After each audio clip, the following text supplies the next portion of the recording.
구독, 좋아요 부탁합니다. 변호사 없이도 가능한 셀프 소송 노하우. 법리적으로 복잡한 경우라면 변호사를 선임하는 것이 좋겠지만 크게 어렵지 않은 소송이라면 충분히 혼자서 진행할 수 있습니다. 박호구 씨는 5년 전 친구 김뻔뻔 씨에게 200만 원을 빌려줬습니다. 그런데 5년째 돌려받지 못하고 있습니다. 빨리 돌려줘. 나도 이제 더는 못 기다려줘. 라고 말했지만 조금만 더 기다려줘. 이번 일만 해결되면 진짜 갚는다니까. 라는 답변만 돌아올 뿐입니다. 더 이상 대화로는 해결될 기미가 보이지 않아 답답하기만 한 박호구 씨. 소송을 하고 싶은 마음은 굴뚝 같은데 재판을 해본 적이 없어 어떻게 해야 할지도 모르겠고 그래도 친구인데 소송까지 해야 하나? 라는 생각도 듭니다. 특히 재판에서 이겨도 돈을 받지 못하는 경우가 빈번하다는 이야기를 들어 고민이 깊어집니다. 법원과 관련된 일은 늘 어렵고 복잡하게 느껴지죠. 그래서 억울한 일을 당해도 혼자서 소송을 하려고 하면 두려움이 앞섭니다. 그러나 대법원의 나홀로 소송 사이트 프로-세이 SCOURT KR 대한법률구조공단 사이트 www.klac.KR을 참고하면 누구나 쉽게 셀프 소송이 가능합니다. 물론 법리적으로 복잡한 경우라면 변호사를 선임하는 것이 좋겠지만 크게 어렵지 않은 소송이라면 충분히 혼자서도 진행할 수 있습니다. 민사소송을 기준으로 살펴보겠습니다. 나홀로 소송 어렵지 않다. 소송은 원고의 소장 접수부터 시작됩니다. 소장은 청구 취지 청구를 구하는 내용과 범위, 청구 이유, 왜 청구를 하게 되었는지와 권리 등에 대한 설명, 인지액과 송달료 영수증 등을 붙여서 제출합니다. 소장 원고 박호구 대전 서구 피고 김뻔뻔 충남 대여금 등 청구해소 청구 취지 1. 피고는 원고에게 가 1,200만 원과 그중 400만 원에 대하여는 2020년 4월 1일부터 800만 원에 대하여는 2020 4월 15일부터 각이 사건 소장 부본 송달일까지는 연 5%에 그 다음 날부터 갚는 날까지는 연 12%의 각 비율로 계산한 돈을 나 335만 원과 이에 대하여 이 사건 소장 부본 송달 다음 날부터 갚는 날까지 연 12%로 계산한 돈을 각 지급하라. 2. 소송 비용은 피고가 부담한다. 3. 제1항은 가집행할 수 있다. 라는 판결을 구합니다. 소장을 제출하면 법원은 그 소장을 피고에게 송달합니다. 만약 피고가 집에 없거나 이사 등의 이유로 소장을 받지 못하면 법원은 원고에게 보정명령서를 보내는데 이는 피고의 주소를 다시 수정하라는 것입니다. 원고는 이 명령을 받으면 피고의 주소를 수정해 법원에 다시 보내거나 특별송달 신청을 합니다. 특별송달은 야간송달, 공시송달 등 다른 방법으로 피고에게 소장을 전달하는 과정을 의미합니다. 피고가 소장을 받으면 한 달 이내에 답변서를 작성해 제출해야 합니다. 만약 답변서를 제출하지 않으면 법원은 재판을 열지 않고 판결을 선고할 수 있습니다. 이를 무변론 판결이라 합니다. 이처럼 소장을 무시하게 되면 재판에서 그냥 패소하는 일이 발생합니다. 피고가 답변서를 보내면 법원은 이를 다시 원고에게 보내고 이후 원고와 피고는 각자 준비서면 등을 보내 서면으로 공방을 진행합니다. 이 과정에서 법원은 1회 변론기일을 지정합니다. 변론기일에는 원고와 피고, 변호사들이 출석해 변론을 하는데 원고는 소장의 내용과 왜 피고에 대해 그러한 주장을 하는지 진술합니다. 반대로 피고는 원고의 주장이 왜 잘못되었는지 등을 진술할 것입니다.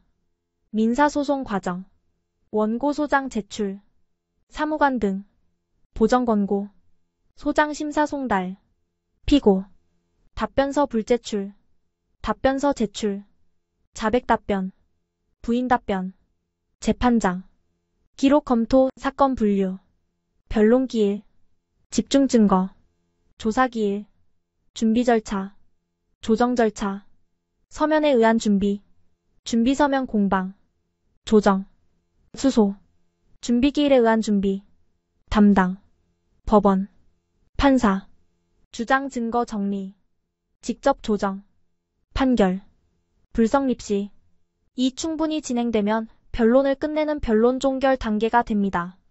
이후 2주 정도 지나면 판결을 선고하는데 만약 변론 종결 이후 새로운 증거가 발견되거나 기존에 제출한 증거라 해도 재판부가 좀 더 조사할 필요가 있다면 다시 변론을 열어 심리를 계속할 수 있습니다.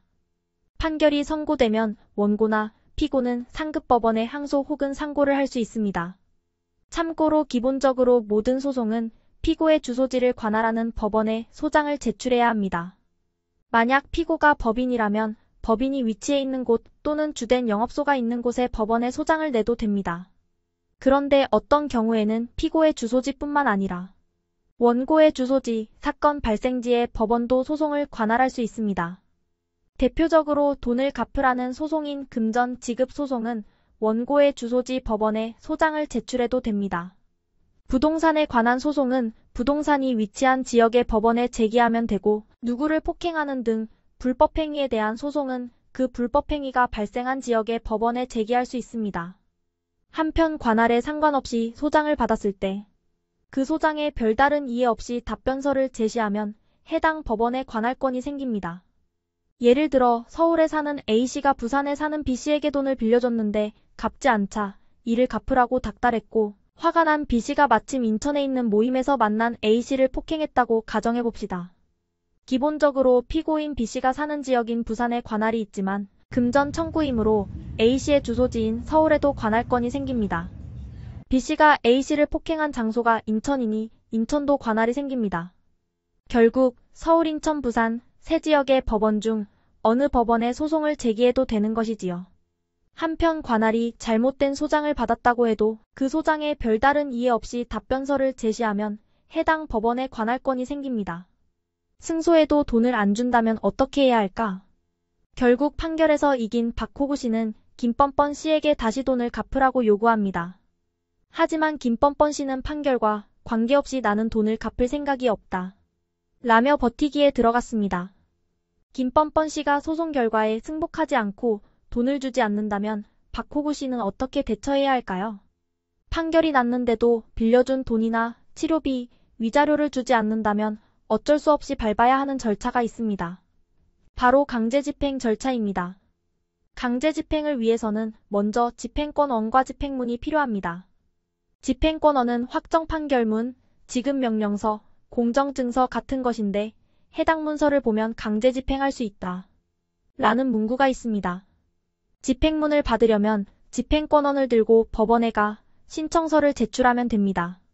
그러면 법원은 집행문이 적혀있는 판결문 등을 돌려줍니다. 보통 판결문 뒤에에 대한 강제집행을 실시하기 위해 에게 부여한다 라는 취지가 적힌 문서를 첨부해주는데 이후 본격적으로 채무자에게 강제집행을 하게 됩니다.